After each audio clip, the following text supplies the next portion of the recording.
نبی صلی اللہ علیہ وسلم تک پہنچنا نصیب نہیں ہوگا ان لوگوں کو. نبی کے پاس جانا چاہ رہے ہیں. آپ بتائیے آج اگر کسی کو موقع ملتا اگر اللہ کے نبی صلی اللہ علیہ وسلم سے ملنے کے لیے, تو کیا وہ پیچھے رہتا؟ کوئی مسلمان اس سے امید ہو سکتی ہے؟ حشر کا میدان سامنے نبی دکھائی دے رہے ہیں, اللہ کے نبی صلی اللہ علیہ وسلم سامنے دکھ رہے ہیں, ہمارے نبی ہیں, اور وہ آنے کی کوشش کرے گا کیونکہ پیاس بھی اتنی زیادہ ہوگی. قیامت کا دن ہے, اتنی, آپ بتائیے دھوپ میں آدمی کھڑا ہے, ایسی دھوپ جس میں کوئی سایہ نہیں. کوئی سایہ ہوگا قیامت کے دن؟ کوئی سایہ نہیں, سوائے عرش کے سایہ کے کوئی سایہ نہیں ہوگا. پیاس سے پریشان مخلوق, وہ حوض پر آنے کی کوشش کریں گے, نبی کے پاس آنے کی کوشش کریں گے, اللہ کے نبی صلی اللہ علیہ وسلم سے ملنے کی کوشش کریں گے. آپ فرماتے ہیں ثم یحال بینی و بینہم, میرے ان کے بیچ میں رکاوٹ پیدا ہو جائے گی, ان کو آنے نہیں دیا جائے گا, فرشتے ان کو روکیں گے. فاقول انہم منی, میں فرشتوں سے کہوں گا کیوں روکتے ہیں ان کو, وہ تو میرے آدمی ہیں, میرے لوگ ہیں, میرے امتی ہیں, آنے دو ان کو, میرے ہیں وہ, دوسرے پرائے نہیں ہیں, وہ میرے ہیں. لیکن فرشتے کیا کہیں گے؟ فرشتے کہیں گے نہیں, انک لا تدری ما بدلوا بعدک, اے نبی آپ کو معلوم نہیں آپ کے بعد انہوں نے دین میں کیا کیا تبدیلیاں کر دی, آپ کو نہیں معلوم. انہوں نے دین میں چینجز کر دیے, آپ دین چھوڑ کے گئے تھے, انہوں نے آنے کے بعد اس دین میں چینج کر دیا, اپنے دل سے کچھ بھی داخل کر دیا دین کے اندر. انک لا تدری ما احدثوا بعدک, آپ کو نہیں معلوم انہوں نے دین میں کیا کیا بدعتیں نکال لی. اب آپ بتائیے فرشتوں کا جو جواب ہوگا, اللہ کے نبی صلی اللہ علیہ وسلم فرشتوں کے روکنے پہ ان کو کہہ رہے تھے آنے دو ان کو, میرے امتی ہیں, میرے لوگ ہیں یہ.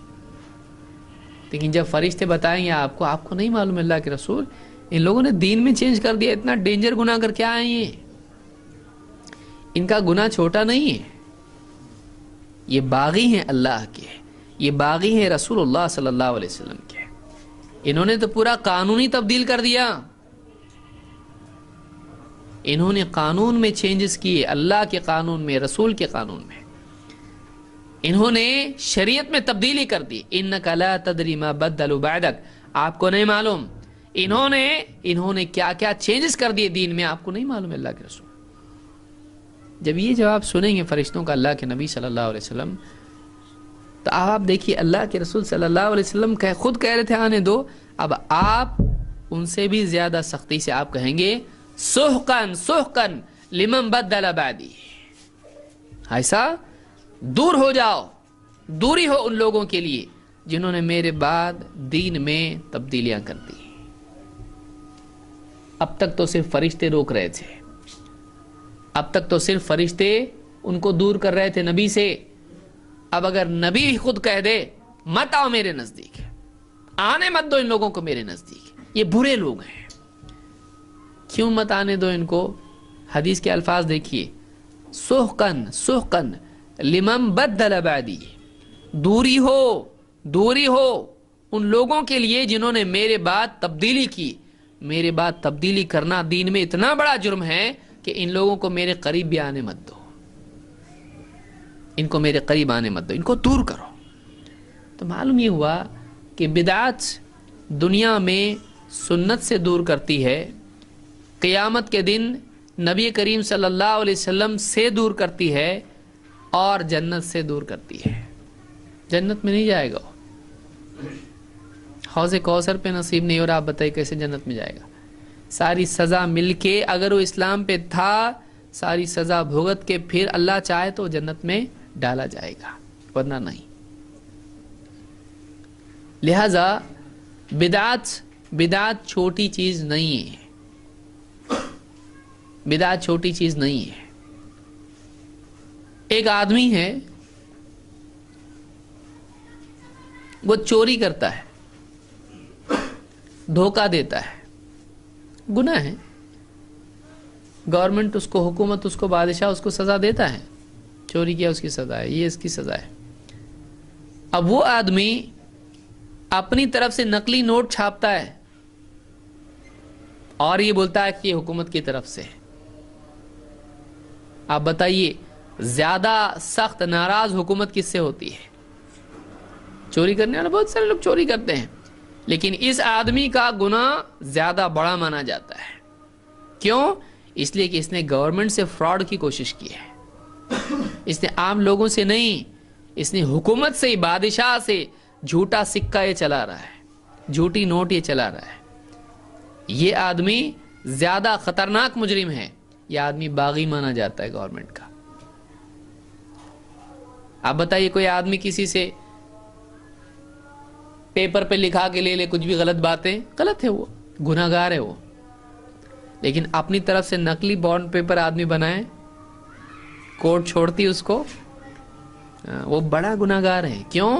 اس نے تو چیٹنگ پبلک سے نہیں کیا، اس نے چیٹنگ گورنمنٹ سے کیا، اس نے بغاوت کیا ہے۔ یہ لوگوں کا مجرم نہیں ہے، یہ حکومت کا مجرم ہے۔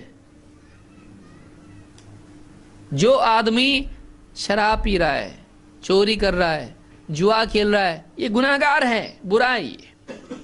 لیکن اس سے بڑا گناہ گار وہ ہے جو اللہ کے دین کو چینج کر دے رہا، جو اللہ کے دین کو چینج کر رہا۔ جو آدمی نماز کو نہیں جا رہا ہے برا ہے، لیکن جو آدمی مسجد توڑ رہا ہے، جو آدمی مسجد خراب کر رہا ہے، قبلہ بدل رہا ہے، بھائی ایک دو آدمی ہیں، ایک آدمی ہے جو نماز نہیں پڑھ رہا ہے، گناہ گار ہے کہ نہیں ہے، اور دوسرا آدمی وہ ہے جو سب کو بول رہا ہے ادھر مت پڑھو نماز، ادھر پڑھو، دوسری طرف قبلہ ہے۔ بڑا مجرم کون ہے؟ انفرادی گناہ ہے، اس کا نماز نہیں پڑھنا اس کا اپنا گناہ ہے، لیکن ایک آدمی قبلہ ہی بدل دے رہا ہے، وہ دین میں چینجز کر دے رہا ہے۔ وہ آدمی اگر نماز پڑھے بھی تب بھی گناہ گار ہے، کیونکہ یہ آدمی دین ہی کو چینج کر رہا ہے، یہ دین کا ڈھانچہ بدل رہا ہے۔ یہ بڑا مجرم ہے کیونکہ اللہ کی طرف سے بھیجی ہوئی چیز کو چینج کر رہا ہے۔ یہ بدعت ہے، اور لوگ بدعت کو چھوٹا سمجھتے ہیں، اور شراب اور جوئے کو اور اس کو زنا کو اور چوری کو اس کو بڑا سمجھتے ہیں، بدعت کو چھوٹا سمجھتے ہیں، بدعت کو چھوٹا سمجھتے ہیں۔ وہ آدمی جو باہر بیٹھ کے مسجد کے باہر کہیں جا کے شراب خانے میں شراب پی رہا ہے وہ برا ہے، لیکن وہ آدمی جو مسجد میں آ کے قبلہ بدل رہا ہے وہ اس سے برا ہے، وہ اس سے برا ہے، اگرچہ وہ مسجد میں نماز پڑھ رہا ہے۔ تو یہ فرق ہے، لیکن لوگ اس بارے میں سمجھ نہیں پاتے ہیں، یہ کیسا کہ برا، یہ کیسا کہ برا، لوگوں کو سمجھ میں نہیں آتا ہے۔ کیوں؟ اس لیے کہ لوگ یہ سمجھتے ہیں کہ دین کے نام پہ اگر کچھ کیا جائے تو برا نہیں ہوتا ہے۔ پرابلم کیا ہے سب سے بڑا؟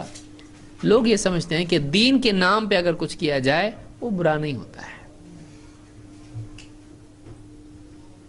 تو دین کے نام پر اگر کوئی آدمی ایسا عمل کرتا ہے جو دین میں نہیں ہے تو بھی وہ برا ہے، چاہے وہ دین کے نام پر ہو۔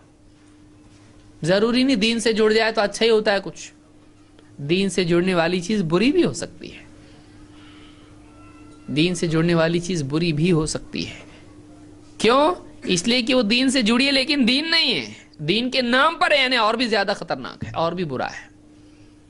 ایسی ہر چیز جو دین کے کامل ہو جانے کے بعد نئی اس میں نکالی جائے یا جو ہے اس میں چینجز کیے جائیں تو اس کو کیا کہتے ہیں؟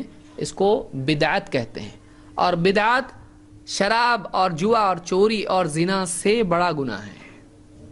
آپ بتائیے شرابیوں کو دھتکاریں گے آپ صلی اللہ علیہ وسلم حوض کوثر سے؟ بلکہ اللہ کے نبی صلی اللہ علیہ وسلم تو کئی گناہ گاروں کی سفارش کریں گے، لیکن یہ کون ہے جس کو دھتکار رہے ہیں خود حوض کوثر سے؟ یہ بدعتی ہے، یہ بدعتی ہے۔ بدعتی کو خود ہمارے نبی صلی اللہ علیہ وسلم حوض کوثر سے دھتکاریں گے، دور ہو جا، نکل یہاں سے، دور ہو جا۔ دوری ہو اس کے لیے جس نے میرے بعد دین میں تبدیلی کر دی، چھوٹی چیز نہیں ہے۔ تو آدمی کی سعادت اس میں ہے جو دین ہے جو کا تو اس پہ عمل کرنا، ایسا بتایا ویسے ہی کرنا، اپنی طرف سے اس میں کوئی ڈیزائن نہیں بنانا، جیسا دیا ویسا کرنا، جیسا دیا ویسے ہی کرنا۔ دین اللہ کا ہے، اللہ کے دین میں کوئی تبدیلی کرنا جائز نہیں ہے۔ اللہ کے دین میں تبدیلی کرنا جائز ہے؟ نہیں جائز ہے۔ آپ کا سفید قمیص ہے، اب آپ نے دھوبی کو دھونے کے لیے دیا، تو بھی بولے یہ کہ کلر ہے کوئی، آج کل لال کلر کے بہت فیشن چل رہا ہے، پیلا کلر کا بہت فیشن چل رہا ہے، اس کو پسند ہے کوئی کلر، بہت اچھے دکھتے ہیں پہن کے، پورا کلر چینج کر دیا اس نے دھوتے وقت میں، اور پورا اس کو کلر دے دیا، پیلا کلر، لال، ہرا، جو اس کو پسند ہے۔ اب بولے کیا ہے، میرا قمیص نہیں ہے یہ، بولے آپ ہی کا ہے، دیکھو اس پیچھے لگے ہوا اسٹیکر، آپ کا نام بھی ہے، یہ تو سفید تھا، میں نے دھونے کے لیے، میں نے اپنے دل سے سوچا تم کو پسند آئے گا، یہ چلے گا، لیں گے آپ؟ میرے کو آپ کا پہلا جملہ کیا ہوگا، یہ مجھ کو نہیں چاہیے، مجھ کو میرا قمیص چاہیے جیسا تھا ویسا۔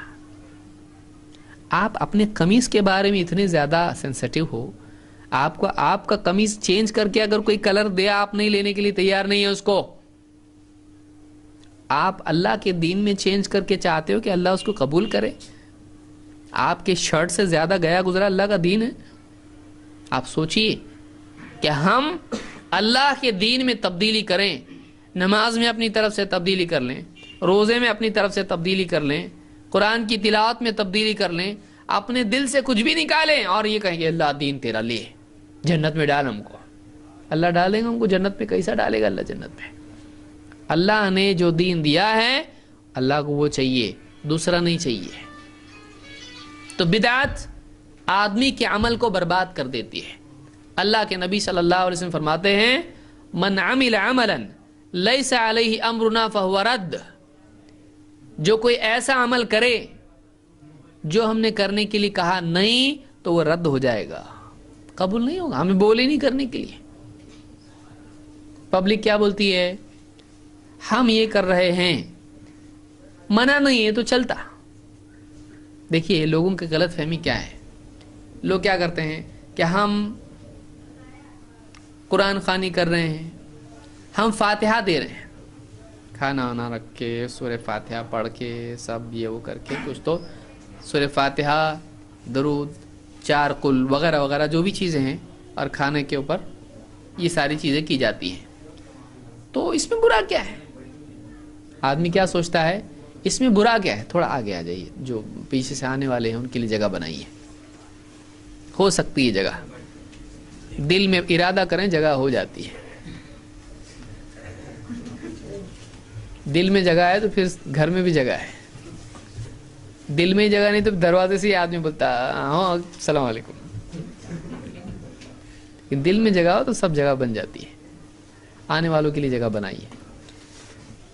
تو ایک آدمی ایسا عمل کرے جو اللہ کے نبی صلی اللہ علیہ وسلم نے کرنے کے لیے نہیں کہا، تو کیا وہ قبول ہوگا؟ نہیں۔ بہت سارے لوگ کیا کہتے ہیں کہ ہمارے نبی نے منع کدھر کیا اس کو، تو منع نہیں کیے کا مطلب چلتا ہے۔ وہ الٹا ہم سے پوچھتے ہیں کہ آپ بتاؤ فاتحہ منع کدھر ہے؟ منع نہیں ہے نا، چلتا۔ تو ہر وہ چیز جو منع نہیں ہو وہ چلتا۔ اگر یہ قاعدہ ہم بنا لیں تو آپ بتائیے کتنے لوگ کتنی ساری چیزیں نکال لیں گے۔ مثال کے طور پر کوئی آدمی کل کو براؤن شوگر، آپ جانتے ہیں گرد، اتنے بولے والے تو نہیں، سب کو معلوم ہوگا، نشے کی انجیکشن لگاتے ہیں لوگ، اور اسی طرح سے بہت ساری چیزیں کھاتے ہیں اور ایک دم وہ اپنی دنیا، دوسری دنیا میں چلے جاتے ہیں وہ لوگ۔ کیا قرآن و حدیث میں ہے کہ یہ منع ہے؟ نام لے کے ہے براؤن شوگر ہے، ایسا نہیں ہے۔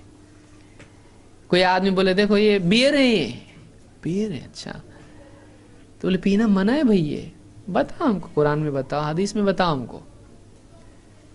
قرآن میں ہے بیئر منع، حدیث میں بیئر منع اور اس کے پورے نام میں گنا سکتا ہوں، یہ سب منع ہے. تو کوئی آدمی نے کہا بھائی ایسا نام لے کے تو نہیں کہ یہ منع ہے، قاعدہ ہم کو بتایا گیا ہے. کیا قاعدہ ہے؟ اللہ کے نبی صلی اللہ علیہ وسلم نے قاعدہ فرمایا کہ کل مسکر خمر و کل خمر حرام، ہر نشے والی چیز خمر ہے اور ہر خمر حرام ہے. تو قاعدہ کیا ہے؟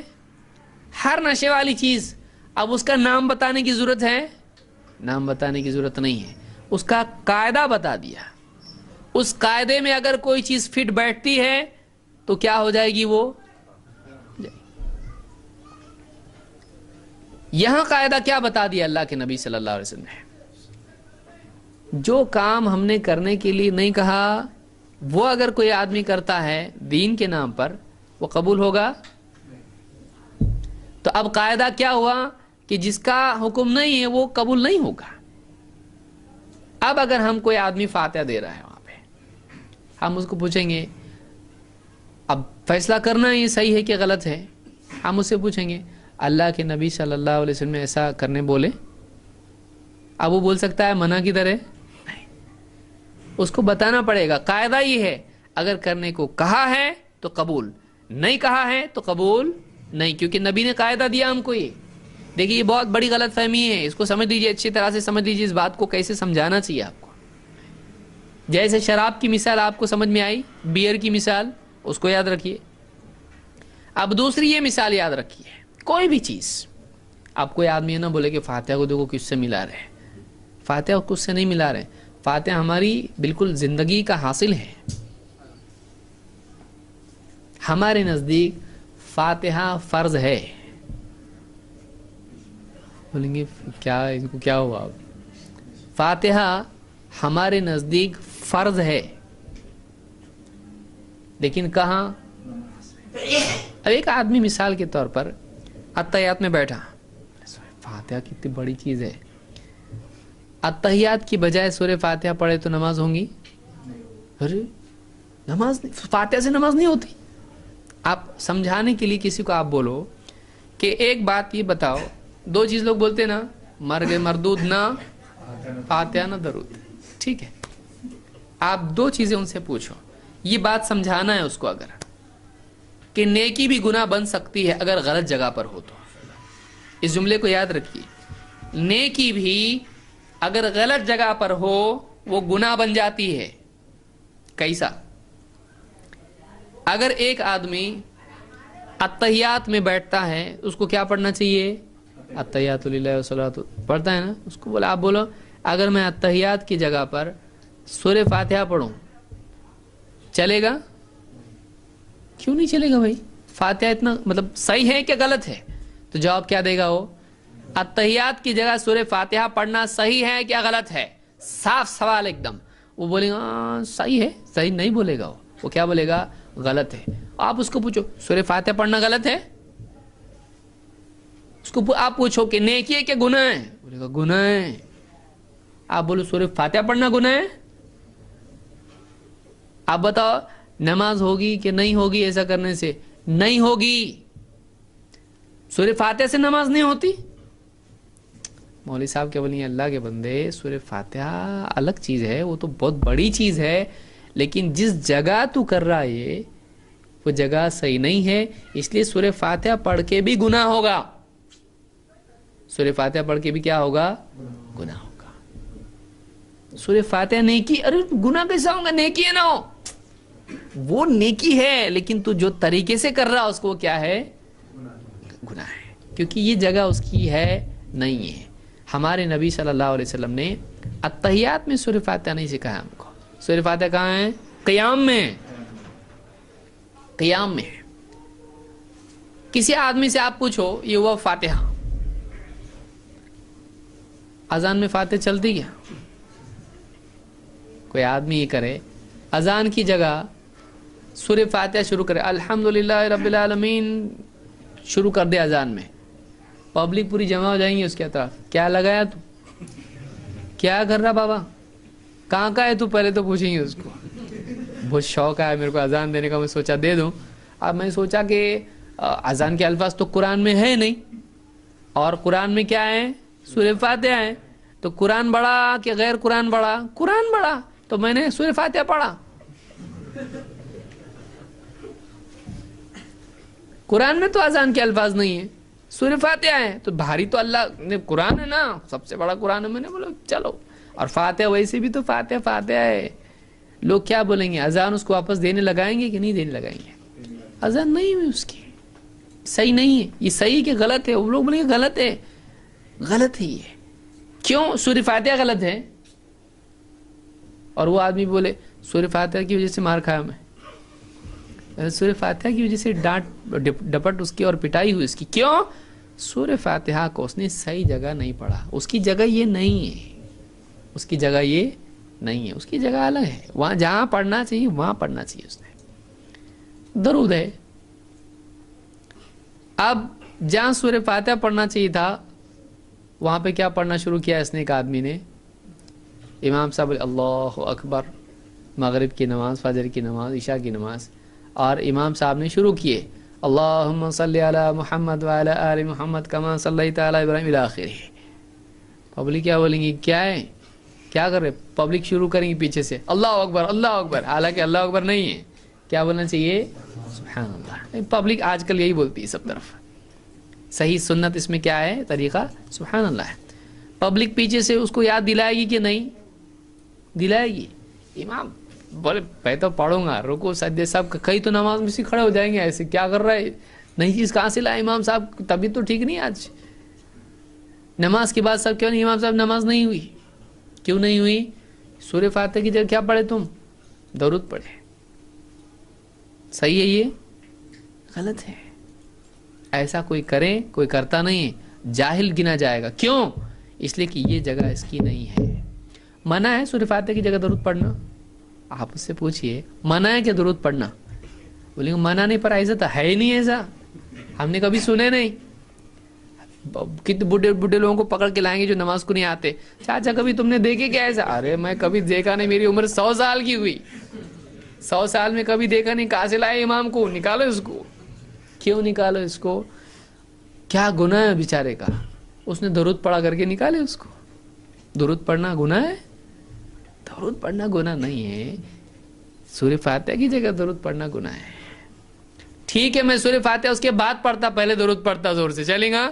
وہ بھی نہیں چلیں گا۔ اب تو پڑھ رہا ہے نا سورہ فاتحہ برابر، اس کے پہلے زور سے درود پڑھ رہا، نہیں چلتا۔ درود کی جگہ تحیات ہے، یہ نہیں ہے۔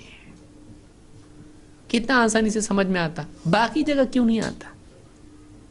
بلکہ آپ دیکھیے بہت سارے ہمارے حنفی بھائی، ان کو علماء کی طرف سے فتویٰ کیا ہے؟ اتحیات میں بیٹھا ہوا ہے، پہلے اتحیات میں، ظہر میں، عصر میں، یا جو بھی نماز ہے، آپ اس کو کیا بولتے ہیں؟ پہلے اتحیات میں جو 2 رکعتوں کے بعد ہوتا ہے، شروع میں کیا پڑھتا ہو؟ اتحیات للہ والصلاۃ، ہو گیا؟ ہونے کے بعد میں اس کے بعد اگر فتویٰ کیسا دیتے ہیں؟ تو نے اگر اللہم صلی علی محمد پڑھا تو تیرے سے غلطی ہو گئی، کیا کرنا پڑے گا تجھ کو؟ سجدہ سہو کرنا پڑے گا۔ سجدہ سہو کا مطلب کیا؟ غلطی کا سجدہ۔ اچھا، مطلب اللہم صلی علی محمد بولنا غلطی ہے؟ وہ غلطی نہیں ہے، یہاں غلطی ہے ان کے حساب سے، ہمارے حساب سے تو وہ بھی نہیں ہے۔ ہمارے حساب سے پہلے اتحیات میں بھی آدمی درود پڑھنا چاہیے، بہتر ہے۔ پڑھ لیا تو بہت اچھی بات ہے، نہیں پڑھا تو بھی نماز ہوتی ہے۔ تو اب اس سے پوچھیے، آپ کوئی بھی آدمی جو آپ کو بولتا ہے، اس سے آپ کہو، وہ جو بولتا ہے آپ سے پوچھتا ہے سورہ فاتحہ پڑھنا، قرآن پڑھنا غلط کیا؟ ٹھیک ہے، ایک بعد میں آپ سے پوچھتا ہے، اب آپ جواب دو، اس کو آپ بولو، آپ اس کو بولو بھائی امام صاحب سے جا کے پوچھ، اگر میں نے پہلے اتحیات میں اللہم صلی علی محمد بولا اتحیات کے بعد، یہ میری غلطی گنی جائے گی کہ نہیں؟ جائز ہے کہ نہیں؟ صحیح ہے کہ غلط؟ امام صاحب جواب کیا دینا چاہیے؟ یہی جواب دیں گے، وہ ان کے نزدیک یہی ہے کہ یہ تیری غلطی ہے، اگر سجدہ سہو نہیں کیا تو تیری نماز نہیں ہوگی۔ کس وجہ سے نماز نہیں ہو رہی؟ درود پڑھنے سے نماز نہیں ہو رہی؟ درود پڑھنا غلطی ہے؟ امام کیا بتائے گا؟ اس جگہ یہ نہیں ہے، حالانکہ ہے وہاں پہ، اور اس جگہ درود نہیں پڑھنا چاہیے، لہذا تیری نماز نہیں ہوئی ہے۔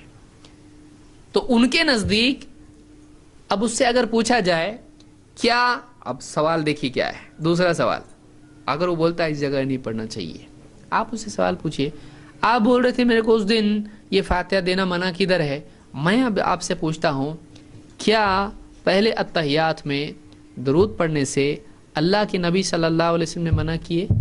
اللہ نے منع کیا، نبی صلی اللہ علیہ وسلم نے منع کیے؟ منع ہے یہ نہیں، پھر کیسا بولے آپ غلطی ہوئی؟ کس نے بولا آپ کو غلطی ہوئی؟ آپ وہاں فاتحہ دینے کے وقت میں آپ وہاں پکڑ لیے مجھ کو، منع کدھر ہے؟ اب میں آپ کو یہاں پوچھ رہا ہوں کہ یہ منع کدھر ہے؟ منع نہیں، لیکن لوگ، ہم تو ایسے سنتے آئے۔ اچھا، آپ سنتے آئے کو دلیل بنائے ہوئے ہیں، ہم نے کبھی دیکھے نہیں کو دلیل بنائے ہوئے ہیں، ہم کو ایسے ہی سکھایا اس کو دلیل بنائے۔ آپ کے لیے نبی دلیل نہیں، آپ کے لیے کون دلیل ہے؟ فاتحہ میں آپ کو چل جاتا اور درود میں آپ کو نہیں چلتا؟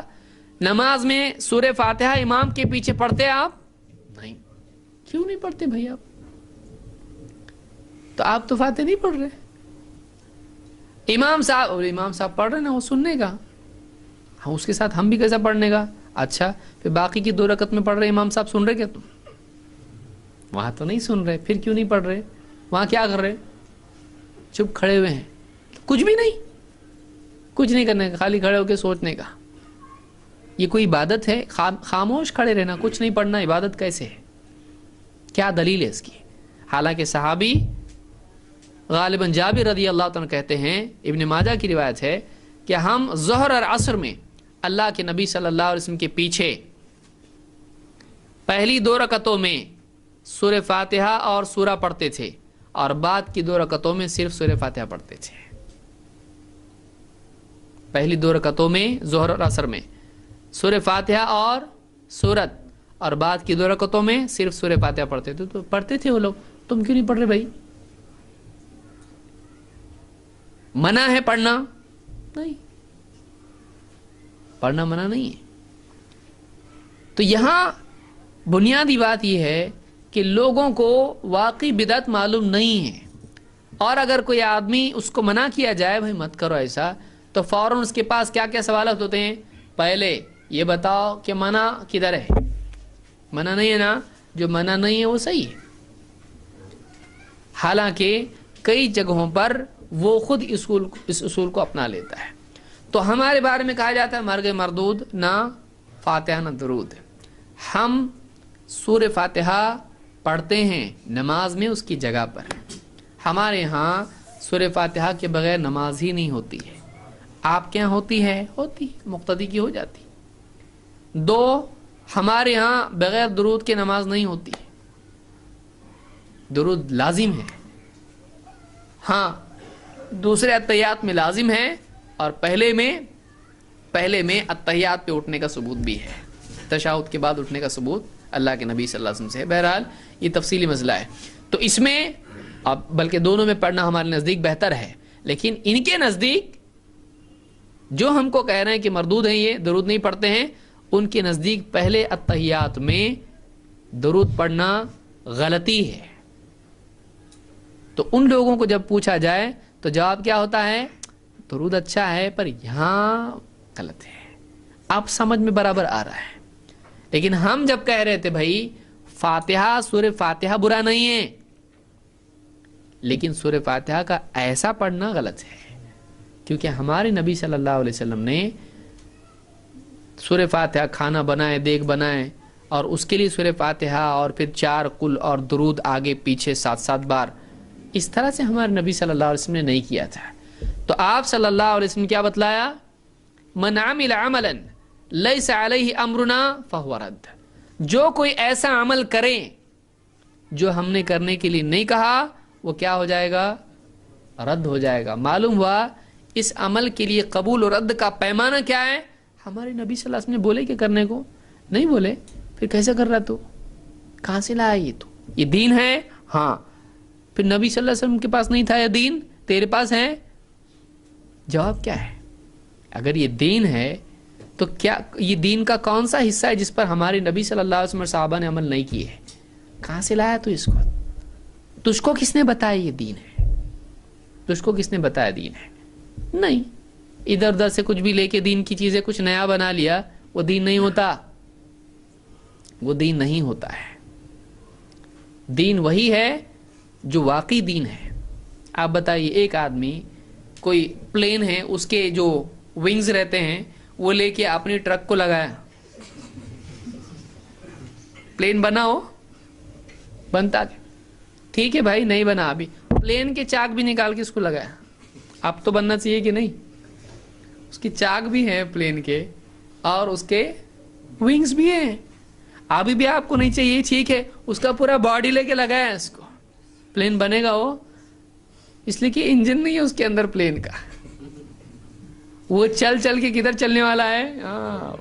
گلی کوچے میں ہی چلے گا وہ بھی۔ وہ پلین بن سکتا ہے؟ وہ پلین نہیں ہے، وہ پلین نما ہے، پلین کی طرح ہے، وہ پلین نہیں ہے۔ لہذا کوئی آدمی دین کی چیزیں ادھر ادھر سے لے کے ایک نیا پلین اپنا بنائے، وہ اڑ سکتا؟ وہ اللہ تک نہیں جاتا اوپر، وہ زمین پر ہی رہنے والا ہے، وہ پلین نہیں ہے، اس کو قبولیت اللہ کے ہاں نہیں ہے۔ کیوں؟ اس نے اپنی طرف سے جوڑ توڑ کے ایک نئی چیز بنائی ہے۔ جو اللہ کی طرف سے ہے اگر وہ اپناتا ہے تو چیز مقبول ہوگی، تو عمل مقبول ہوگا۔ لہذا بدعت کے بارے میں یہ کچھ باتیں یاد رکھنا بہت ضروری ہے۔ اپنے دل سے کچھ بھی نہ کریں، جو چیز ثابت ہے اسی کا اہتمام کریں۔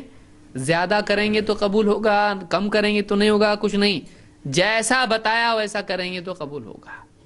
ہاں، جس میں زیادہ کی چھوٹ ہے وہ کرو، صدقہ ہے، جتنا مال دیا اللہ نے دو، اب یہ مت دیکھو ہمارے نبی نے جتنا دیا اتنا دیں گے، نہیں ہے، بلکہ اللہ کے نبی صلی اللہ علیہ وسلم نے کوئی حد بتائی نہیں۔ خوب آدمی صدقہ کرے، جس کے پاس جتنا ہے اس کے حساب سے وہ صدقہ کرے۔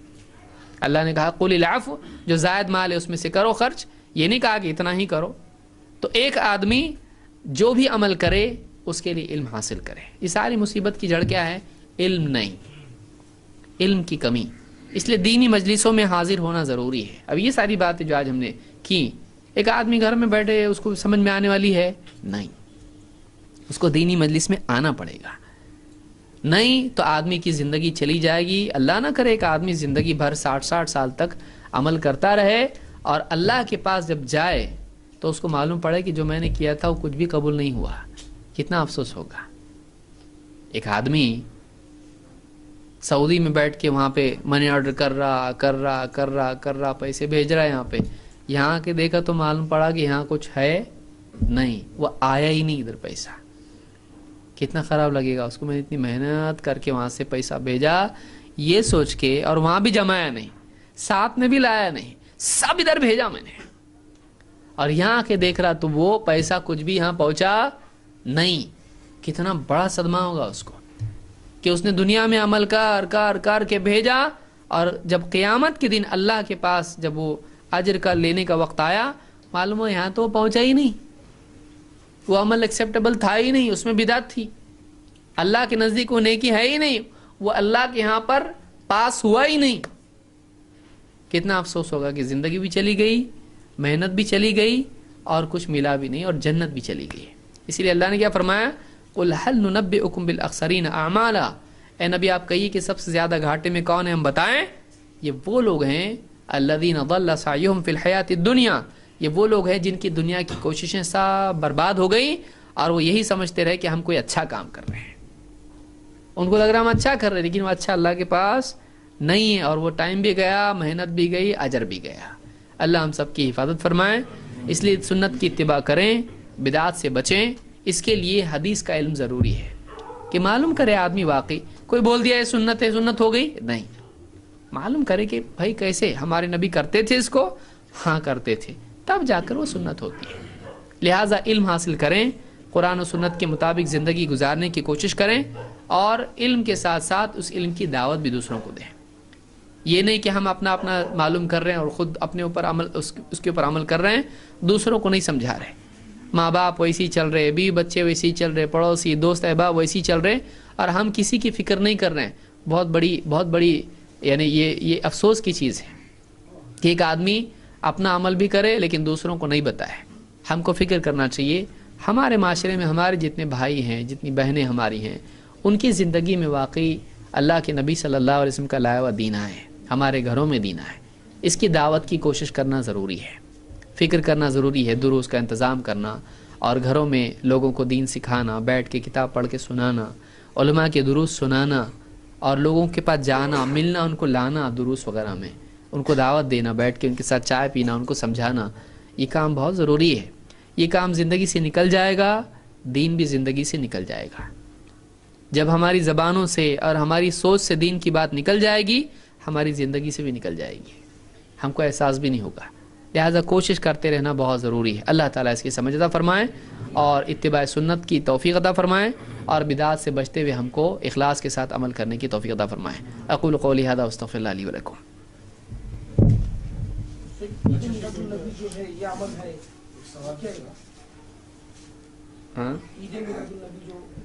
دیکھیے اللہ کے نبی صلی اللہ علیہ وسلم کا دنیا میں آنا یہ مومن کے لیے بہت ہی سعادت کی چیز ہے اور سارے عالم کے لیے یہ خیر ہے.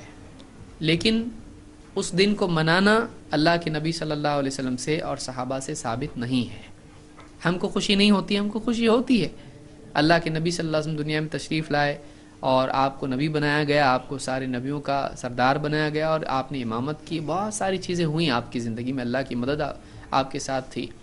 تو اللہ کے رسول صلی اللہ علیہ وسلم ایک مومن کے دل کا سرور ہیں، خوشی ہیں کہ جب بھی نبی کا تذکرہ آئے ہمارے دل میں خوشی ہوتی کہ واقعی اللہ نے ہم کو آپ کا امتی بنایا. یہ کسی سال میں ایک دن کی خوشی نہیں ہے. یہ جب بھی نبی صلی اللہ علیہ وسلم کا تذکرہ آیا آدمی کے دل میں خوشی ہونا چاہیے، ہاں ہم کو اللہ نے ایسا نبی دیا، ہمارے نبی ایسے تھے اور ہم کو آپ کا امتی بننے کی توفیق دی اللہ نے. یہ اتنی خوشی کی بات ہے. سال میں ایک دن آپ کی پیدائش کے دن خوشی منانے، یہ کون سا طریقہ ہے خوشی منانے کا؟ ہر وقت آدمی کے دل میں نبی سے محبت اور خوشی اور سرور ہونا چاہیے. تو ایسا اسلام میں ہے. یہ نہیں کہ ہم ایک دن کو اس کے لیے مختص کر لیں اور اسی دن خوشی منائیں، یہ طریقہ اسلام میں نہیں ہے.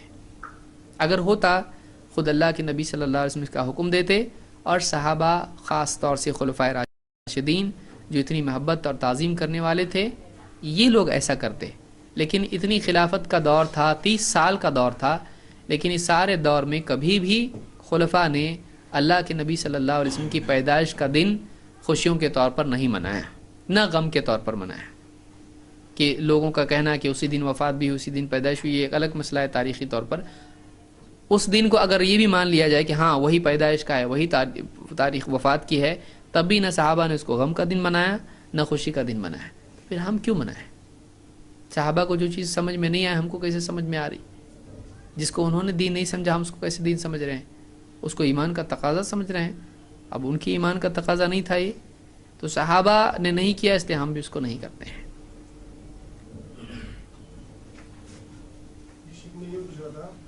کہ پہلے جیسے کہ ہمارے باپ داداؤں کے زمانے میں جیسے یہ سب چیزوں سے منع نہیں تھا، جیسے فاتحہ بدعت ہے یا یہ چیز بدعت ہے، وہ چیز بدعت ہے. ابھی جیسے کہ یہ نیا نیا سننے میں آ رہا ہے، یعنی سب جگہ ہو رہا ہے کہ نیا نیا سننے میں آ رہا ہے، ہر چیز نئی نئی دکھ رہی ہے. اگر سمجھو یہ حق ہے، حق تھا، حق ہے، سمجھو کہ یہ پہلے کیوں نہیں ظاہر ہوا، یہ پہلے کیوں نہیں لوگوں کو معلوم پڑا؟ یعنی ہمارے باپ داداؤں کو تو اس کے نام بھی نہیں معلوم تھے، نہ ان چیزوں کے بارے میں کچھ بھی تو نہیں معلوم تھا. دیکھیے بہت سارے لوگوں کا یہ کہنا ہے کہ ہمارے باپ دادا سالوں سے فاتحہ، کنڈے، کندوری اور کیا کچھ نہیں، بہت ساری چیزیں قرآن خوانی وغیرہ کرتے آئے ہیں.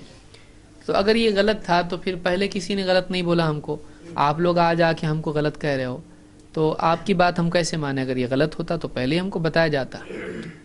دیکھیے کسی چیز کا اگر لوگ اس کو غلط نہیں بول رہے ہیں تو اس سے ثابت نہیں ہوتا ہے کہ وہ چیز صحیح ہے، کیونکہ لوگوں کی غلط بولنے سے وہ غلط ہو جائے گی، لوگوں کے صحیح بولنے سے وہ صحیح ہو جائے گی، ایسا نہیں ہے.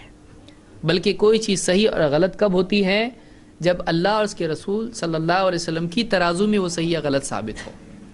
تو اگر کسی نے نہیں بولا ہے اس کو غلط، تو ہو سکتا ہے اس کے علم میں نہیں ہے اس کا غلط بولنا ہے، کہ کیا اس آدمی نے دنیا کے سارے علماء سے پوچھا یہ غلط ہے کہ نہیں ہے؟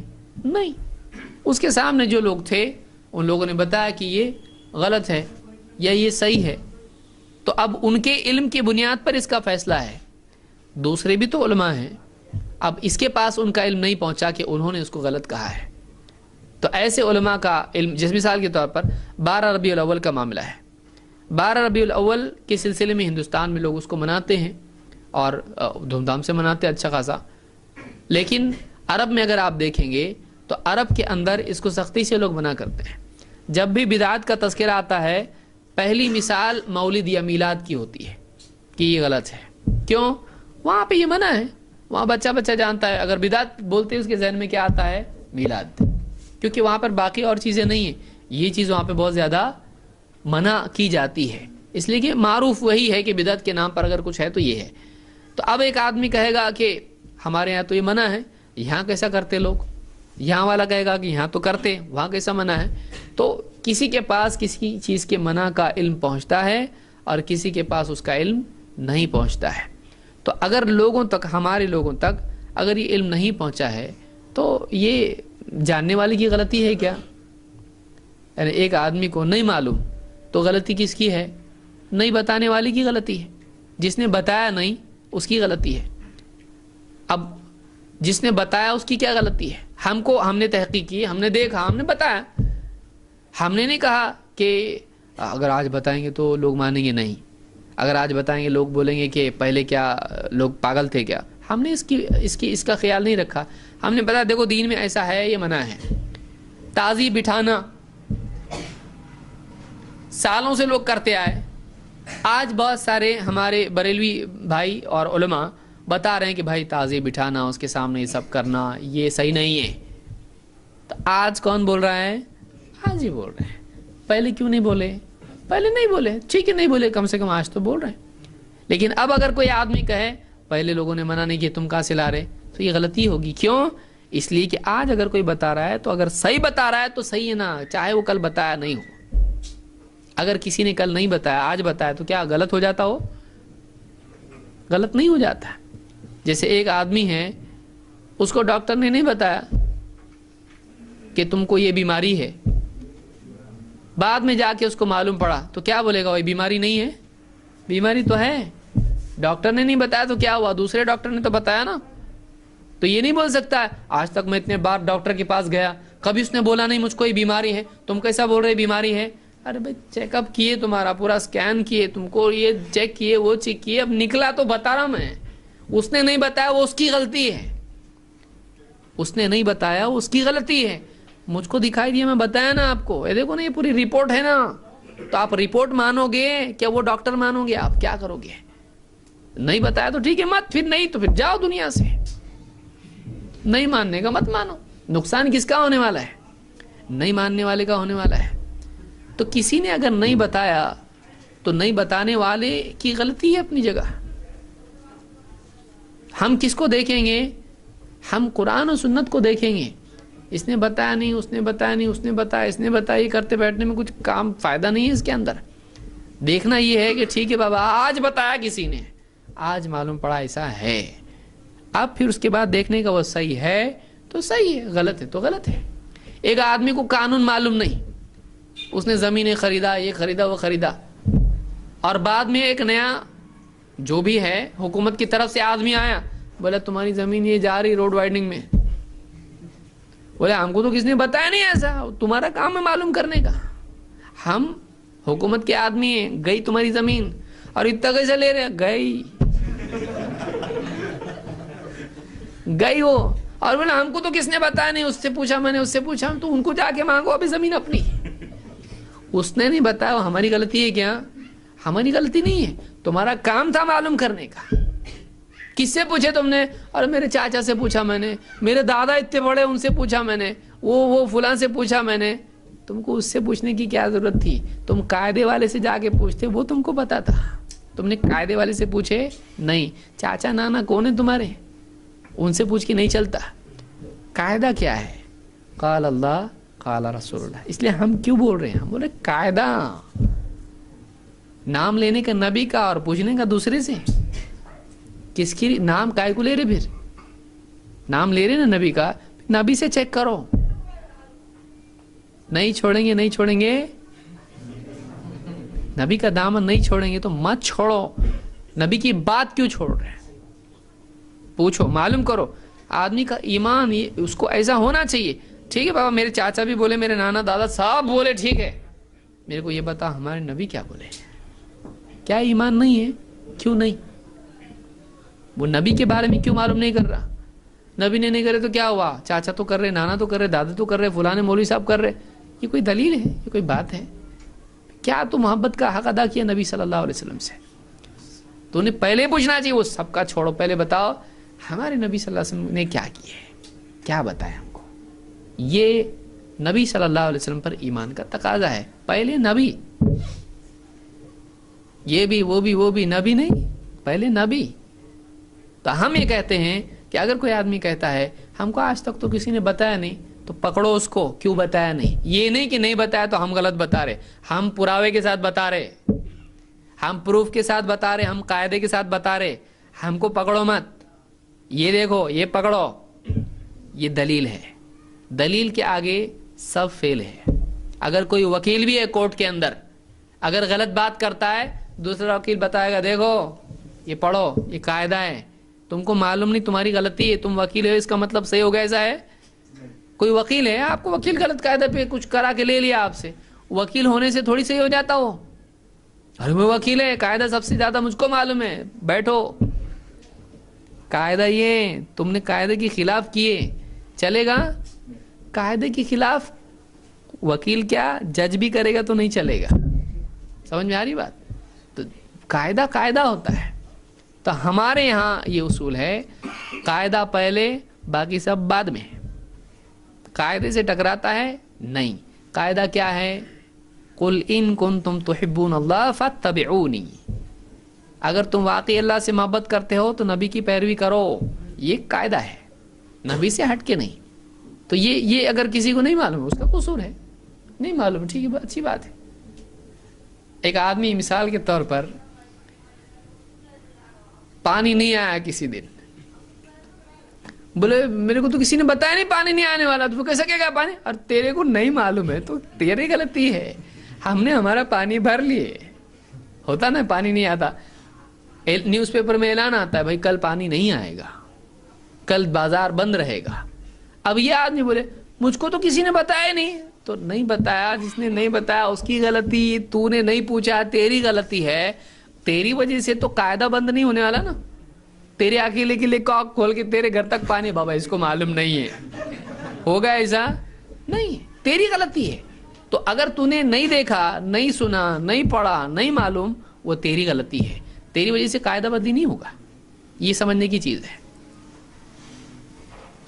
اچھا شیخ، کوئی کام ہے، ٹھیک ہے، وہ کام یا اس عمل کے بارے میں حدیث میں نہیں ہے، کچھ نہ حدیث میں ہے نہ قرآن میں ہے، لیکن وہ کام سے ظاہر لوگوں کا فائدہ ہو اور وہ کام دکھنے میں بھی نیک دکھ رہا اور وہ کام کرنے سے میرے اندر سکون پیدا ہو رہا ہے، میرے کو سکون ہے، تو یہ میری نیک نیتی کا میرے کو کوئی فائدہ ہوگا یا نہیں ہوگا؟ جبکہ وہ کام ٹھیک ہے حدیث میں نہیں ہے، لیکن ظاہر میں لوگوں میں فائدہ ہو رہا ہے اس چیز کا.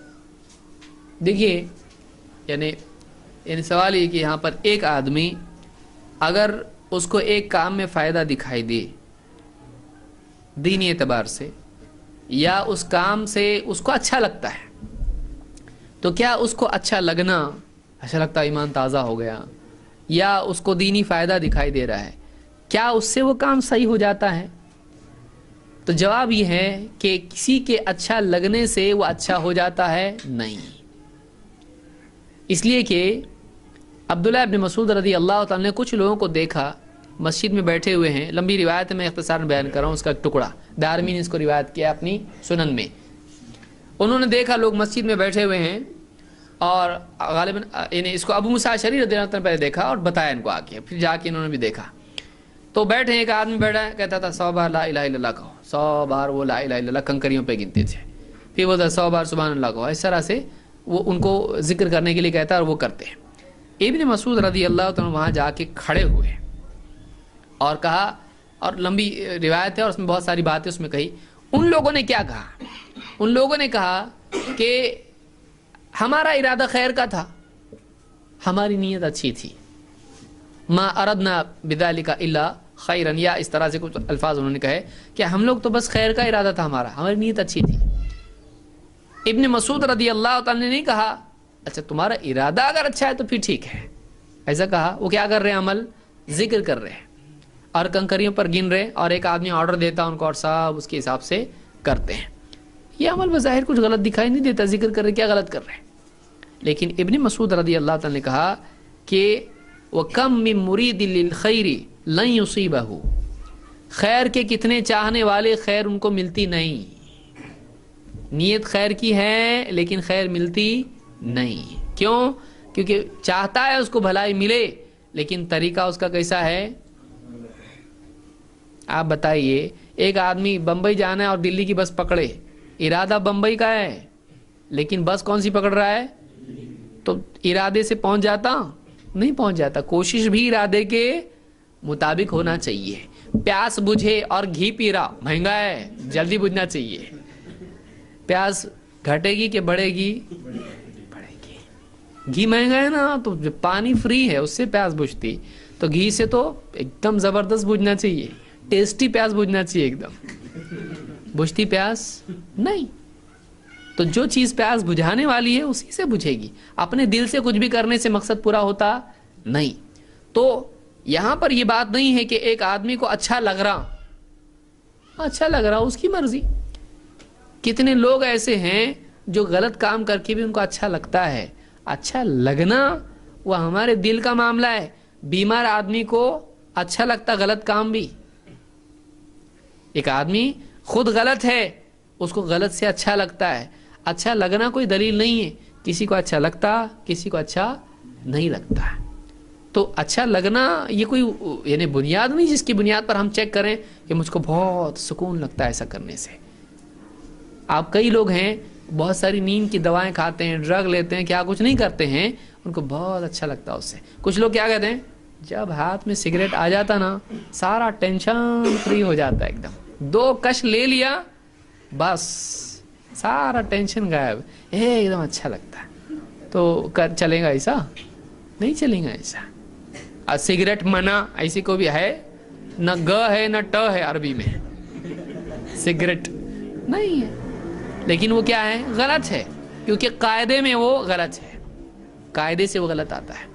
لہٰذا کسی آدمی کا یہ کہنا کہ میرا کام اچھا ہے، تیرا کام اچھا ہے ثابت کرنے کے لیے دلیل چاہیے قرآن و سنت کی۔ اپنے دل سے آدمی کسی کو اچھا برا نہیں بول سکتا ہے، اور اس کو فائدہ دکھائی دے رہا ہے، اللہ اور اس کے رسول نے جو بتایا اسی میں فائدہ ہے۔ اگر اس میں نقصان دکھائی دیتا ہے تب بھی وہی کرنا چاہیے، اپنے دل سے کچھ کرنا نہیں چاہیے۔ تو میں سمجھتا ہوں یہ ہمارے لیے آج کے لیے کافی ہے۔ اقول قولی ھذا واستغفر اللہ لی ولکم۔